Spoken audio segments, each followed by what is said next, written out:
الحمدللہ والصلاة والسلام علی رسول اللہ صلی اللہ علیہ وسلم وبعد۔ میرے قابل احترام عزیزوں اور دوستو،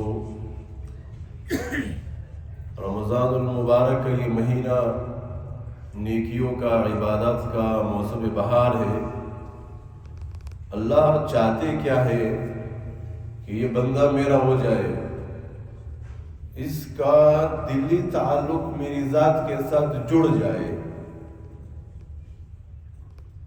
عبادت کی شکل میں، خدمت کی شکل میں، عبادت میں پھر نماز ہو، روزہ ہو، تلاوت ہو، دعا ہو، کوئی بھی شکل ہو، اللہ یہ چاہتا ہے کہ بندہ میرے ساتھ جڑا رہے، کھٹے نہ۔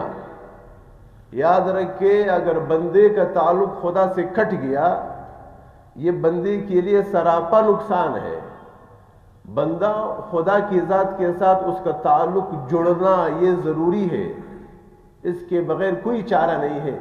پیدا کرنے والا وہی ہے، زندگی اسی نے دی ہے، موت اسی کے ہاتھ میں ہے، آگے جا کر اسی کے پاس پیش ہونا ہے۔ تو اللہ یہ چاہتے ہیں کہ اس رمضان میں یہ بندہ میرے ساتھ جڑ جائے۔ میرے ساتھ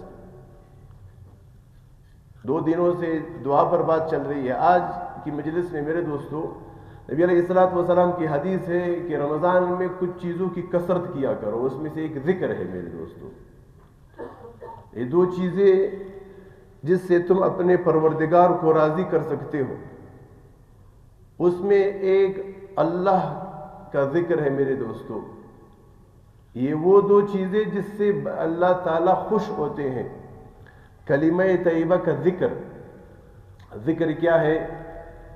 ذکر کی حقیقت کیا ہے؟ ذکر کا طریقہ کیا ہے؟ ذکر کے اثرات کیا ہے میرے دوستو؟ آج کی مجلس میں اس پر کچھ بات کر لیں گے میرے دوستو۔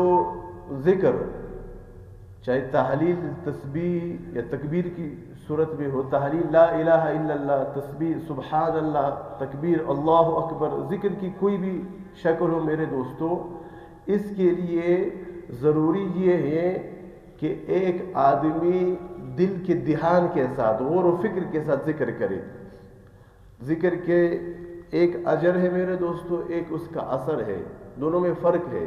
اجر تو انسان کو مل جاتا ہے، اجر کا مطلب ثواب ہے۔ سبحان اللہ میں نے کہا، اس کے مجھے ثواب ملے گا، اللہ اکبر ثواب ملے گا، یہ اس کا اجر ہے۔ اللہ اکبر، لا الہ الا اللہ، ان کلمات کا اجر، ثواب انسان کو مل جاتا ہے۔ ایک ان کلمات کا اثر ہے جس کے بارے میں آتا ہے الا بذکر اللہ تطمئن القلوب، دل کے کانوں سے سنو، تمہارے دل کو سکون اس وقت ملے گا جب تم خدا کو یاد کرو گی۔ اب دل کا سکون یہ اس کا اثر ہے، دل کو خوشی ملے، دل کو سکون ملے، میرا دل خدا کی یاد میں ڈوب جائے، دل خوش ہو، دل مطمئن ہو، زندگی پرسکون گزرے، یہ ذکر کا اثر ہے میرے دوستو۔ اس کے لیے علماء نے کچھ شرطیں لکھی ہے۔ اثر، کوئی بھی چیز میرے دوستو اثر انداز ہوتی ہے، اس کے لیے شرطیں ضروری ہے۔ علماء نے بہت اچھی مثال دی ہے، دیکھیے، ذکر کثرت سے کرے، یہ شرط ہے اس کے لیے، کثرت زیادہ ذکر کرنے کی ضرورت ہے ہم کو، یہ ایک شرط ہے۔ دوسری شرط مداومت، مسلسل ذکر کرے، پھر اس کا اثر ہوگا۔ علماء نے مثال دی ہے سمجھانے کے لیے۔ مثال کے طور پر دیکھیے، بہت بڑی دیگچی ہے، بڑا دیگ ہے، ٹھیک ہے، 10 من کا پانی ہے، اس میں اس پانی کو آپ نے گرم کرنا ہے، لیکن آپ اس کے نیچے موم بتی لگا لو، ٹھیک ہے، وہ آگ جلا لو، تو موم بتی کی جو حرارت ہے، ہیٹ ہے، اس کی گرمی سے وہ اتنا بڑا دیگ وہ گرم نہیں ہو سکتا۔ اتنے بڑے دیگ کو گرم کرنے کے لیے اسی کے بقدر آپ کو آگ چاہیے، اور اتنی مقدار میں آپ کو آگ چاہیے، اتنے فاصلے سے رکھو گے تو یہ ضروری ہے۔ اصل سب سے بڑا مسئلہ پتہ ہے میرے دوستو کیا ہے؟ ہماری نمازوں میں جو جان نہیں ہے، یا ہماری عبادت میں جو جان نہیں ہے، اس کا تعلق ہمارے دل کے ساتھ ہے۔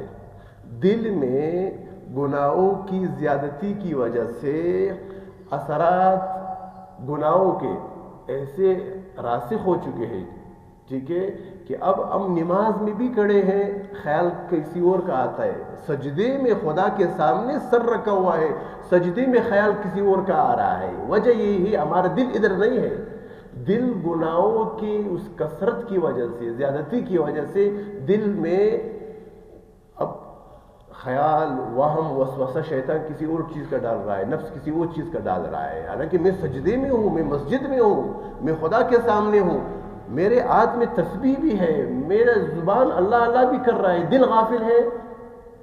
وجہ اس کی یہ ہے میرے دوستو، ہم نے دل پر محنت نہیں کی، ہم نے کلمہ پڑھا، زبان سے پڑھا ہے، دل میں اتر جائے پھر یہ آنکھ ادھر ادھر نہیں جائے گی، پھر یہ زبان غلط نہیں بولے گی، پھر یہ خیال غلط نہیں آئے گا مجھ کو، اگر دل میں بات اتر جائے۔ تو علماء نے اسی لیے لکھا ہے کہ بھائی دیکھو، یہ جو گناہوں کے اثرات ہے، چاہے حب جاہ ہے، حب مال ہے، دنیا کی محبت ہے، یا جتنے بھی کینہ ہے، بغض ہے، عداوت ہے، نفرت ہے، دوسروں کے مال پر حرص، بری نگاہیں، ان سب کے اثرات دل پر ایسے راسخ ہو چکے ہیں ہمارے کہ اب اگر ہم نماز بھی پڑھے، خیال کسی اور چیز کا آ رہا ہے، دکان کی فکر ہے ابھی تک، یعنی دکان کو تالا لگا کر آ کر اللہ سے ملنے آئے ہیں، مسجد میں خدا سے ملاقات ہے اور خدا کے حضور سجدہ لگائے، خیال دکان کا آ رہا ہے۔ وجہ یہ ہے دوستو، ہم جسم کے اعتبار سے تو نماز میں ہیں، دلی اعتبار سے ہم نماز میں نہیں ہوتے۔ تو یہ عرض کر رہا تھا، نبی علیہ الصلوۃ والسلام نے فرمایا اس رمضان میں تم دو چیزوں میں کثرت کرو، یا اللہ کی یاد۔ میں نے کہا وہ کلمہ ہے لا الہ الا اللہ۔ اب لا الہ الا اللہ یہ بیس ہے، بنیاد ہے، ٹھیک ہے، اب اس کی کچھ شرطیں بھی ہیں، اس کو سیکھنا پڑے گا، اس کے الفاظ درست ہو، اس کے معانی کا ہمیں پتہ ہو، اس کی حقیقت کا مجھے علم ہو کہ میں جو بول رہا ہوں اس کی حقیقت کیا ہے۔ کلمہ ہمیں بچپن میں ماں کی گود میں نصیب ہوا ہے، ٹھیک ہے، وہ رسم ہے، میں بار بار اس کو کہہ رہا ہوں، یہ حقیقت نہیں ہے۔ حقیقت اس وقت ہوگا جب میں شعور کے درجے میں میرا دل گواہی دے کہ میں نے جو کلمہ پڑھا ہے اس کی حقیقت کیا ہے۔ بچپن میں والدہ نے یا والد نے، قاری صاحب نے یہ کلمہ پڑھایا مجھے، وہ ایک رسم تھی، اور وہ رسم کلمہ مجھے یاد ہے زبانی، بہت روزے پوچھو، کلمہ سب کو یاد ہے، لیکن اس کے معنی پوچھو، پھر صحیح پوچھو، پھر اس کا حقیقت کیا ہے، ادھر آ کر وہ خاموش ہو جائے گا کہ نہیں میں تو شکر مسلمان ہوں، مسلمان تو ہے، اللہ کا شکر ہے۔ ایمان کا ایک درجہ اس میں اضافہ چاہیے ہوتا ہے۔ آپ نے بچپن میں ذرا دیکھ لے، ٹھیک ہے، والدین جو ہجرت کر کے آئے، وہ کہتے ہیں زمانہ نکس رہی شینو، والد کے پاس کچھ بھی نہیں تھا، ابھی بیٹوں کے پاس جائیدادیں ہیں، گاڑیاں ہیں، بینک بیلنس ہے، دنیا میں تو اتنی ترقی کر لی، لیکن دین وہی جو بچپن میں سکھایا گیا تھا ابھی تک اسی اسٹیج پر کھڑا ہے، وہی قل واللہ عبد المذکور، وہی کلمہ جو والدہ نے سکھایا تھا، والد صاحب نے سکھایا تھا، اب اس کی معنی پوچھو، اس کی حقیقت پوچھو، اس کی شرطیں پوچھو، وَإِذَا خَصْمَانِ دِزْدَا۔ بھائی جب تم نے دنیا میں اتنی ترقی کر لی کہ تمہارے والد کے پاس کچھ نہیں تھا جب تم ادھر آئے تھے، تم ہجرت کر کے آئے تھے، یا تم خود کہتے ہو کہ میرے دادا بہت ہی غریب تھے، لیکن اب بیٹوں کے پاس، نواسوں کے پاس اپنا بینک بیلنس ہے، دنیا کے اعتبار سے تو تم نے اتنی فکر ہے دنیا کی، حالانکہ 60-50 سال رہنا ہے زیادہ سے زیادہ مثال کے طور پر، تو اتنی ترقی ہو گئی، لیکن دین کا بنیادی چیزیں پوچھو، اسے کہ وہ کلمے کے الفاظ صحیح سناؤ، نماز ترجمے کے ساتھ سناؤ، وہ نہیں سنا سکے گا۔ سب سے بڑی بات میرے دوستو یہ ہمیں فکر نہیں ہے، ٹھیک ہے، محبت نہیں ہے، اللہ کی قسم کھا کر بتا رہا ہوں، دنیا کی محبت دل میں اتنی راسخ ہو چکی ہے، اتنی پیوست ہو چکی ہے کہ آخرت کے لیے بس وہ گزارے وقت مرا اس طرح ہے، بس دنیا کی فکر اتنی زیادہ ہے کہ نماز میں بھی دنیا کا خیال آ رہا ہے۔ تو یہ میرے دوستو علماء نے جو لکھا ہے کہ بھائی کوئی بھی کام کرو تو توجہ سے کرو، فکر کرو، ٹھیک ہے، پھر اس کے اثرات ہوں گے میرے دوستو۔ نبی علیہ الصلوۃ والسلام کی جو حدیث ہے میرے دوستو، مثال کے طور پر اللہ کے رسول صلی اللہ علیہ وسلم نے کیا فرمایا، جو شخص اخلاص کے ساتھ لا الہ الا اللہ کہے جنت میں داخل ہوگا۔ نبی علیہ السلام نے شرط کیا لگائی، اخلاص۔ اب اخلاص کی کیا معنی ہے؟ نبی علیہ الصلوۃ والسلام سے صحابہ نے پوچھا، صحابہ دل کے بڑے صاف تھے، کوئی چیز نہیں آتی تھی نا، صحابہ نبی علیہ السلام سے پوچھتے تھے، حالانکہ عرب تھے، وہ کلمے کہ معنی کو سمجھتے تھے، قرآن ان کی زبان میں اترا ہے، لیکن جب کوئی بات سمجھ میں نہیں ہے شرم نہیں کرتے تھے. لیکن نن چما ہوتا تو دنیا پر حساب کچھ نہ شرمی جو مسجد کو نہ دنیا کی خبری کو. صحابہ کو فکر آخرت کی ایسی لگی ہوئی تھی، کوئی چیز اگر سمجھ نہیں آتی نبی علیہ السلام سے پوچھتے تھے. نبی علیہ السلام نے کہا جو لا الہ الا اللہ صدق کے دل سے اخلاص سے پڑھے گا یہ کلمہ اس کو جنت میں پہنچائے گا. صحابہ نے پوچھا یا رسول اللہ ایک بات سمجھ نہیں آئی، یہ اخلاص کا کیا معنی ہے؟ اللہ کے رسول نے کیا فرمایا؟ یہ کلمہ تم کو گناہوں سے روک لے. کلمہ تو پڑھو زبان سے، لیکن کلمہ پڑھ رہا ہے، تسبیحات میں ہے اور آنکھوں کی زنا میں مبتلا ہے یہ شخص، تو یہ کلمہ تو اس نے زبان سے پڑھا ہے. یار کلمہ یہ تسبیحات میں ہے اور آنکھوں کی زنا میں مبتلا ہے اور موبائل دیکھ رہا ہے، تو کلمہ تو زبان میں ہے نا. اگر دل میں ہوتا تو یہ کلمہ اس کو روک لیتا کہ یہ خدا سے ناراض ہوتا ہے، اس وقت میں خدا کے غضب میں ہوں، لعنت میں ہوں. تو پھر تسبیح کے ہاتھ میں ہونے کے کیا معنی ہے میرے دوستوں؟ بہت سارے لوگوں کو آپ نے دیکھا ہوگا تسبیحات میں وہ غیبت کر رہا ہے. تو اگر اس سے پوچھو بھی میرے چاند یہ غیبت ہے، وہ پہلے تو مانے گا نہیں کہ نہیں یہ تو غیبت نہیں ہے، ٹھیک ہے وجہ گپ کو مجلس کا ہوگا. تو جب تسبیح ہاتھ میں ہے، یہ پڑھ رہا ہے سبحان اللہ الحمدللہ اللہ اکبر، یہ سب رسم ہے، زبان سے پڑھ رہا ہے. اس کے دل میں اگر یہ بات اتری ہوئی ہوتی کہ میں جس خدا کو یاد کر رہا ہوں وہ خدا نے منع کیا ہے کہ دوسروں کی غیبت حرام ہے، غلط مت دیکھو، اس سے خدا ناراض ہوتا ہے. تو میرے دوستو کوئی بھی کام ہو اس کو سیکھ کر کرے، پھر اس کا فائدہ ہوگا. میں عرض کر رہا ہوں سیکھنا ضروری ہے. میں نے کہا نا یہ ذکر اس کا اثر اس وقت ہوگا جب میں اس کو سیکھ کر کروں گا، ایک کثرت سے کروں گا، دو مداومت سے مسلسل کروں گا. یہ چیزیں ذکر میں ہوگی پھر میری دل کی دنیا بدلے گی، پھر یہ کلمے کا ذکر کا جو اثر ہے میرے دل پر اترے گا.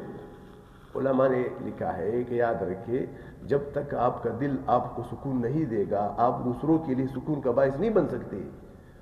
میں نماز پڑھتا ہوں میرے دل کو سکون نہیں، میں تلاوت بھی کر رہا ہوں دل بے چین ہے، تو سمجھو کہ بھئی دل کے اندر کوئی اور ایسی چیز ہے.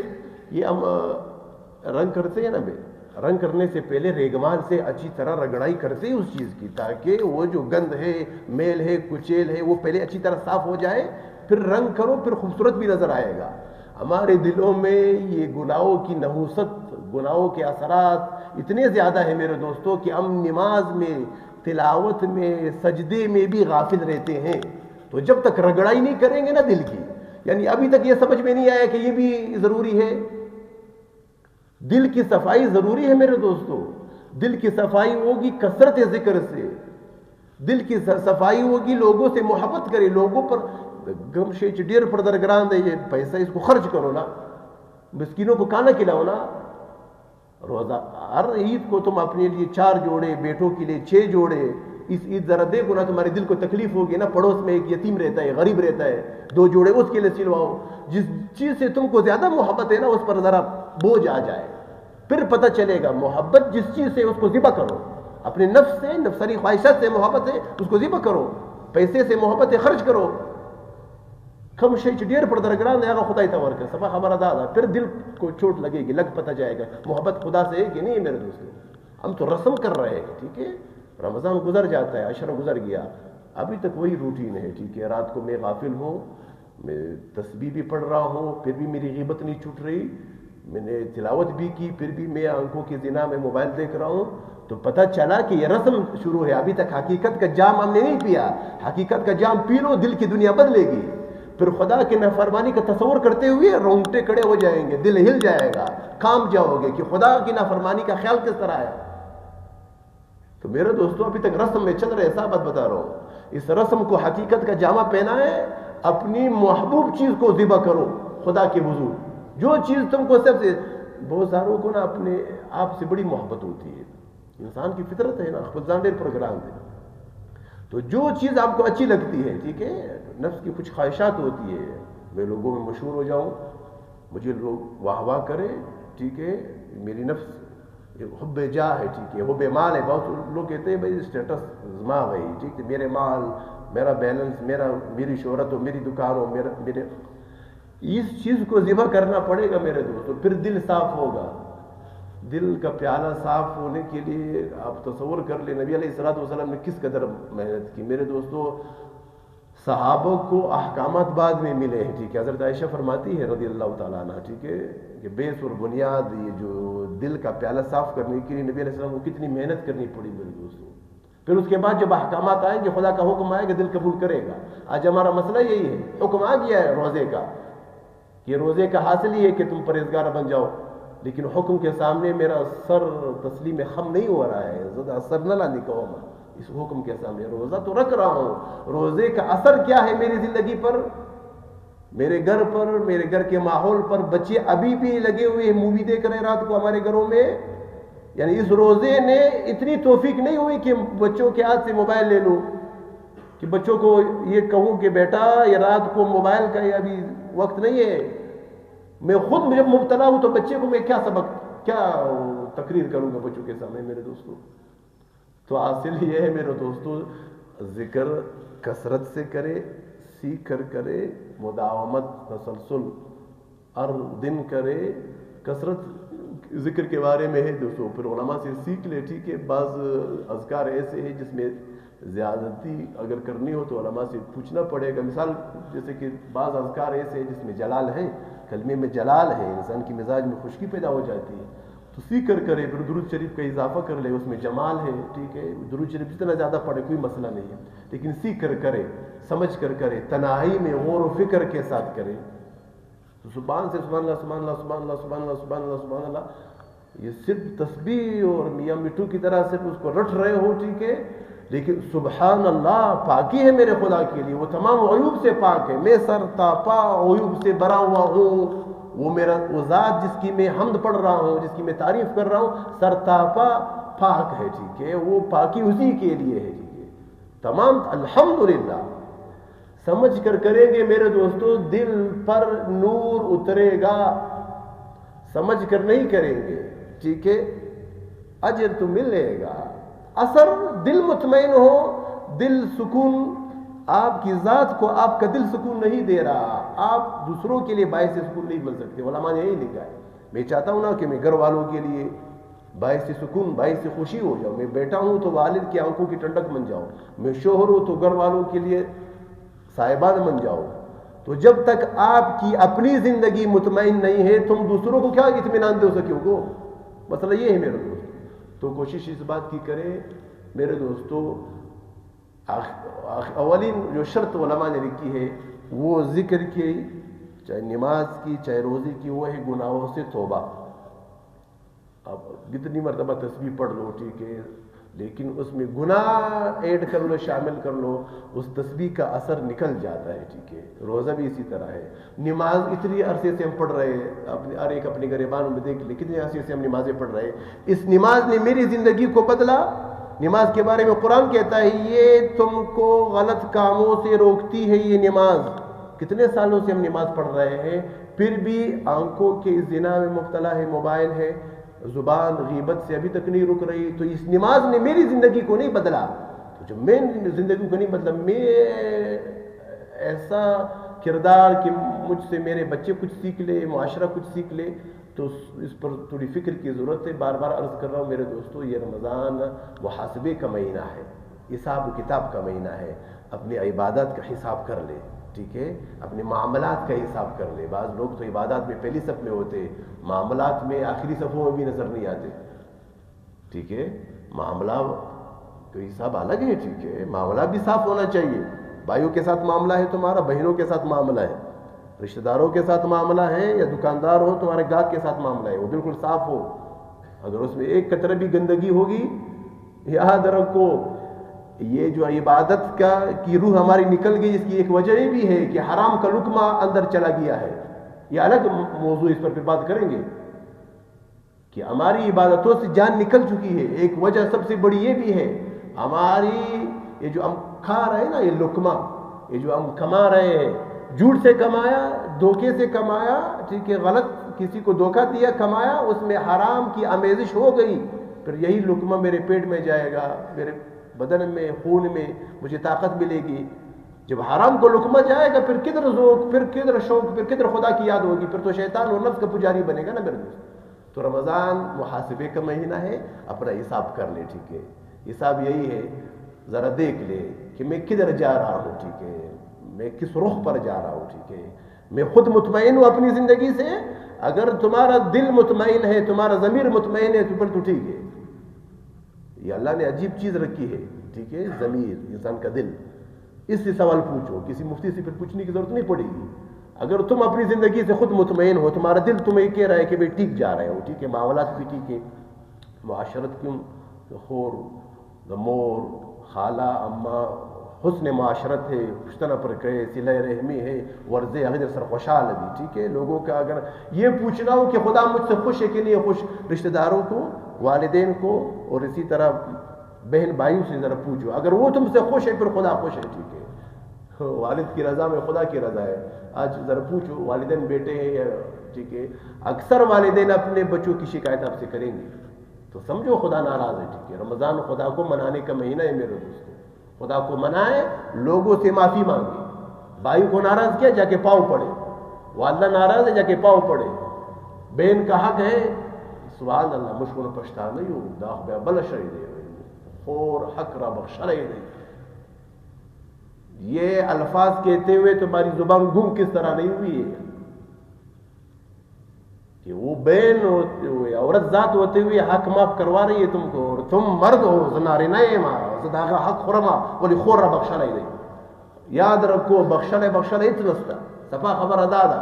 وہ شرم کے مارے کچھ نہیں کی تھی بہن، اور تمہارے بچے عیش کر رہے ہیں، جوڑے پر جوڑے سل رہے ہیں، شاپنگیں ہو رہی ہے، اور بہن بیچاری گزارا کر رہی، زندگی گزار رہی ہے کہ داور بیا فرما پشتنا نہ کی.